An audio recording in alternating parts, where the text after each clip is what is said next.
Salut tout le monde, c'est Toukran. Aujourd'hui, je vous propose 25 différences entre les hommes et les femmes. 1. Le squelette. Les squelettes féminins sont plus fins et plus fragiles que ceux des hommes. 2. Les ligaments. Les femmes ont une meilleure souplesse et une meilleure mobilité que les hommes, mais sont moins stables pour les sports de force. 3. La force. Les femmes ont moins de force que les hommes du fait qu'elles ont 15 fois moins de testostérone que les hommes. 4. La construction musculaire. L'augmentation de la masse musculaire est la même chez les hommes et les femmes. Le problème est surtout que les femmes sous-estiment leur potentiel et donc se limitent. Par exemple, elles pourraient soulever beaucoup plus lourd sans aucun problème. 5. La masse grasse. Les femmes ont un pourcentage de masse grasse génétiquement plus important que ceux des hommes, sans parler des seins. 6. La physiologie. Les femmes ont une physiologie différente que celle des hommes et par conséquent, ça devrait s'entraîner un peu différemment des hommes. 7. Le type d'effort. Les femmes sont mieux adaptées aux efforts d'endurance tandis que les hommes sont mieux adaptés aux efforts explosifs et de force. 8. La récupération. Les femmes sont plus résistantes à la fatigue et peuvent récupérer plus rapidement grâce à leur taux d'oestrogène plus élevé que les hommes. 9. Le type de fibre musculaire. Les femmes ont un plus grand volume de fibres musculaires de type 1, donc endurantes et se contractent lentement, alors que les hommes ont plus de fibres musculaires de type 2, qui elles sont plus explosives et se contractent plus rapidement. 10. La pression artérielle. Les femmes ont une pression artérielle plus basse que les hommes pendant l'exercice. Elles peuvent donc recevoir plus de sang et d'oxygène dans leurs muscles, ce qui permet à leurs muscles de fonctionner plus longtemps sous stress que chez les hommes. 11. Le système nerveux. Le système nerveux féminin n'est pas aussi efficace que celui des hommes. Il supporte moins bien le travail de force que celui des hommes. 12. La santé métabolique.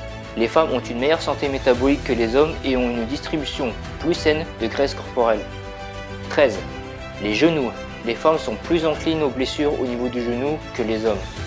14. Les hanches. Les femmes ont une plus grande flexibilité de hanches que les hommes. 15. La tolérance à la douleur.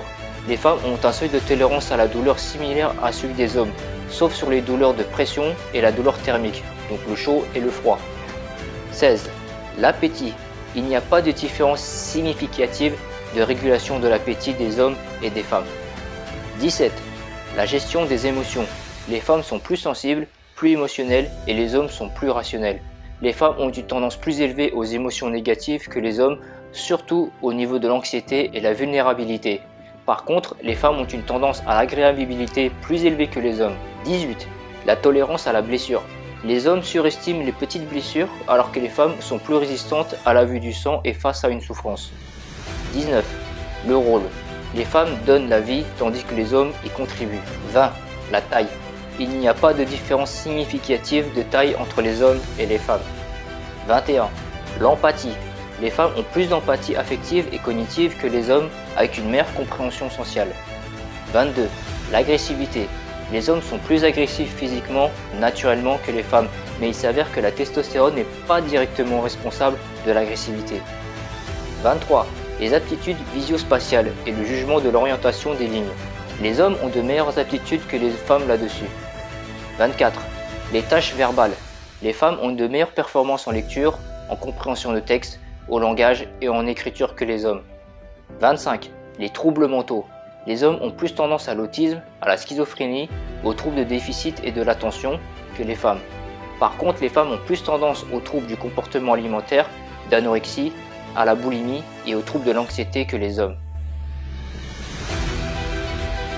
En conclusion, les hommes et les femmes ne seront jamais égaux car ils sont différents mais chacun avec des droits et des devoirs.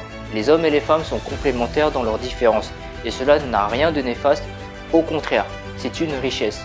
Les hommes et les femmes comme deux pièces d'un puzzle différent par la forme mais qui s'assemblent pour devenir quelque chose de meilleur. L'égalité homme-femme n'est qu'une construction sociale, elle n'est pas naturelle. Cette vidéo est maintenant terminée, mais avant de partir, je veux vous laisser sur ce message. Ce n'est pas parce qu'il y a des connards qui payent moins bien que les femmes qu'il faut absolument discriminer tous les hommes et chercher des égalités partout là où il n'y en a pas. Nous ne serons jamais égaux, mais nous sommes complémentaires.